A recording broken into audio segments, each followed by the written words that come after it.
ये कहानी एक भटकी हुई राजकुमारी की है जो एक राज्य में रहा करती थी।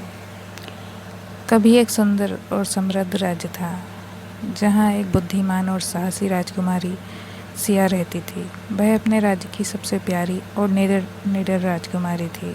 उसके पिता चाहते थे कि वह जल्द से जल्द सिंहासन संभाले, लेकिन सिया का दिल हमेशा रोमांच और स्वतंत्रता की ओर खिंचा रहता था।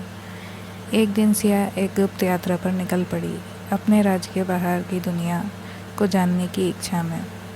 दुर्भाग्यवश एक तूफान आया। तूफान में फंसकर वह रास्ता भटक गई। वह न केवल अपने राज्य से दूर हो गई, बल्कि उसकी सारी पहचान और संसाधन भी छूट गए। धीरे धीरे सिया एक छोटे से गांव में आ पहुंची, जहां उसे कोई नहीं पहचानता था। उसके पास कोई साधन नहीं था, ना ही कोई शाही पहचान, ना ही सम्मान। अपनी शाही पहचान छिपाकर वह गांव में रहने लगी और जीविका के लिए छोटे मोटे काम करने लगी।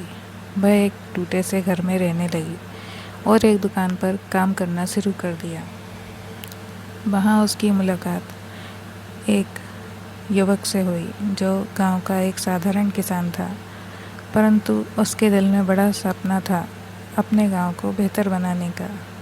सिया और वह किसान दोनों के बीच दोस्ती हो गई और उन्होंने एक दूसरे को अपने अपने जीवन के संघर्ष के बारे में बताया। सिया ने सोचा कि उसे अब यही रहकर नई पहचान बनानी होगी। उसे अपने राज्य की कमी तो खलती थी, परंतु यहाँ की सरल जिंदगी उसे कुछ नया सिखा रही थी। उसे महसूस हुआ कि नेतृत्व का मतलब केवल सिंहासन पर बैठना नहीं होता है, बल्कि लोगों के बीच रहकर उनके जीवन को बेहतर बनाने का भी होता है। धीरे धीरे सिया ने गांव के लोगों की समस्याओं को समझा और आनंद के साथ मिलकर एक नई योजना बनाई।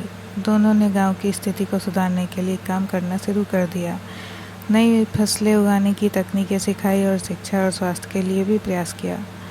गांव वालों ने सिया और उनकी मेहनत को और समझदारी के कारण बेहद पसंद किया। वहीं दूसरी तरफ सिया का राज उसकी तलाश में था। राजा और रानी को अपनी बेटी की चिंता थी, लेकिन सिया को अपनी पहचान प्रकट करने का अब तक सही समय नहीं मिला। एक दिन राजा के कुछ सिपाही उस गांव में पहुंचे जहां सिया रह रही थी। उनकी आंखों में अपनी खोई हुई राजकुमारी को देखकर चमक आ गई।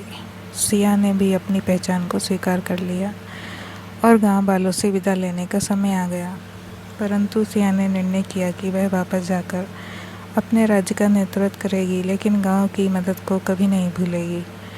उसने राजा से गांव के लिए विशेष योजना शुरू करने की अनुमति ली और आनंद को राज्य में एक महत्वपूर्ण पद दिया ताकि वह गांव के विकास को सुनिश्चित कर सके। इस तरह सिया ने अपने राज्य में राजकुमारी का कर्तव्य निभाया, लेकिन उसने गांव की जीवन शैली से जो सीखा उसे कभी नहीं भुलाया। अब वह सिर्फ एक शासक नहीं थी, बल्कि एक सच्ची मार्गदर्शक और सेवा करने वाली थी। इस तरह सिया ने न केवल अपने राज्य को बल्कि अपनी आत्मा को भी समृद्ध किया। ऐसी और कहानियाँ सुनने के लिए चैनल सब्सक्राइब करें और वीडियो को लाइक करें।